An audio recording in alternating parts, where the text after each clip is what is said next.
Today we are bringing all of the MMA news straight to you with timestamps, by the way, if you'd like to skip to any particular part of the video. Hello everybody and welcome back to another video. If you are new here, my name is Kyle. I am your guy with many YouTube channels, and welcome back everybody to everything that you missed in MMA this week. This is where we cover all of the UFC news, whether it's two fighters fighting that you've definitely heard about, or something going on with some random fighter that you never heard about before. We're here going to cover it all today. A little bit of a slow week for UFC news, but still very, very interesting, guys. Like I said, if you'd like to skip to any part of the video, timestamps will be there in the pinned comment description down below for you. Check it out. Thank you so much for coming, everybody. Let's get right into it. So I feel like this is the weekly update of McGregor versus Chandler, because I don't even know if this fight's ever going to happen, but hey, you know what? I'm here to report the news to you. So Connor said that he wants to fight at UFC 300. Connor said he's down for it, and then Chandler goes, I'm in. Let's do it. And then we still don't have the main event for UFC 300.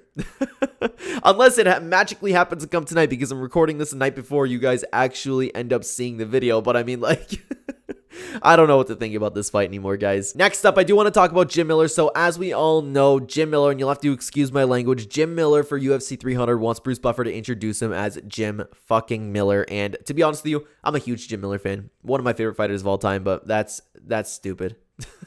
That's stupid. But Bruce Buffer said that he doesn't like to cuss during his job, and he will definitely not be doing that when he introduces Jim Miller at UFC 300. So sorry to crush on your hopes, Jim Miller, but to be honest with you, I didn't think that they were going to do it either way. Next up, guys, a little bit of sad news. We have two absolutely massive fight cancellations. So Sean Brady versus Vicente Luque is off. According to Sean Brady, he never signed and he is injured. And even worse, Dustin Poirier came out and said that the fight's off.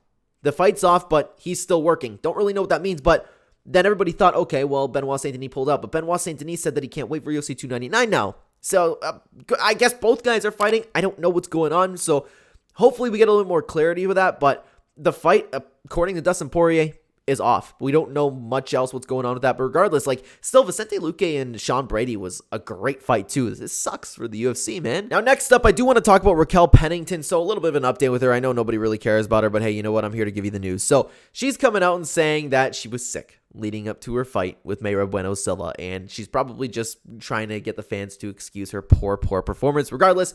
And she also, in the same breath, wants to take some time off as champion, hold on the belt for as long as possible. So it looks like we are in for a horrible championship run. But to be honest with you, I could care less about that division. Something I do care about, though, is Kevin Lee, 6 months after he retired, is coming out of retirement. That's incredibly fun to see. I think Kevin Lee brings an absolute blast wherever he goes, whether it's a press conference, whether it's a UFC event, whether it's excitement. I love watching Kevin Lee fight. I love events that Kevin Lee's involved in. So apparently, all of a sudden, he's just motivated to get in the best shape ever, and that's what he's working on right now, and he doesn't know where he's going to fight or who he's going to fight. So no matter what happens, I'm incredibly excited to see Kevin Lee again. I hope he can get a win, man. I hope his chin's not gone. Now, guys, I do want to take you over to Reddit for this picture that I'm about to show you, because this is crazy. So this was one of the top most upvoted or talked about posts in the UFC subreddit this week, and it is Justin Gaethje.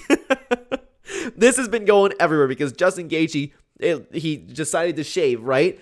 He looks like, in this post said, he looks like a guy 90% of the population could beat up. It's so crazy. It's kind of true. I can kind of relate to this in a sense where, like, it's a little bit upsetting because I might have to shave for work for, like, a little bit of mass testing, but which sucks, and I would end up looking, like, worse than Justin Gaethje, but I feel bad for him, man. I don't know why he decided to do that. He does look a little bit strange, to be honest with you. Now, guys, before we get into all of the fight announcements for this week, I want to give you two potential fights that might actually take place. So Tom Aspinall calls out the winner of Curtis Blades, and Jailton Almeida. He wants to defend the interim belt. He doesn't want to wait. He wants the winner of that, and I can actually see them doing that. Now, other than that, Corey Sandhagen, he doesn't have an opponent, but he will be back and ready to train, ready to fight. He's going to get back to training in 3 to 4 months. Now, for all of the actual fight announcements, we have quite a few bangers, to be honest with you. So we have Umar Nurmagomedov. He doesn't have an opponent announced yet, but apparently he is fighting on March 2nd. We have Trevor Peek versus Charlie Campbell on April 6th. Mohammed Usman versus Mick Parkin on March 23rd. Edmund Shabazian versus Dusko Tortovich on March 23rd. Junior Taffa versus Carl Williams on March 23rd. Cameron Simon versus Peyton Talbot on March 23rd, and Johanna Denise versus Austin Lane on April 27th, and finally, Tyson Pedro versus Vitor Petrino on March 2nd. A lot of great fights here. I love watching Nurmagomedov compete. I love watching Trevor Peek. He's always a blast. Mick Parkin versus Mohammed Usman is a very interesting matchup. I like watching Edmund Shabazian and his journey. Junior Taffa is always fun, and the banger that is Cameron Simon versus Peyton Talbot. That is amazing matchmaking. That's going to be fight of the card. honestly. But speaking of amazing matchmaking, guys, I do want to point you to this video, an early breakdown of UFC 299. Check it out, the full card, What more would you want to watch? Check it out right here, guys. Thank you so much for watching. Take care.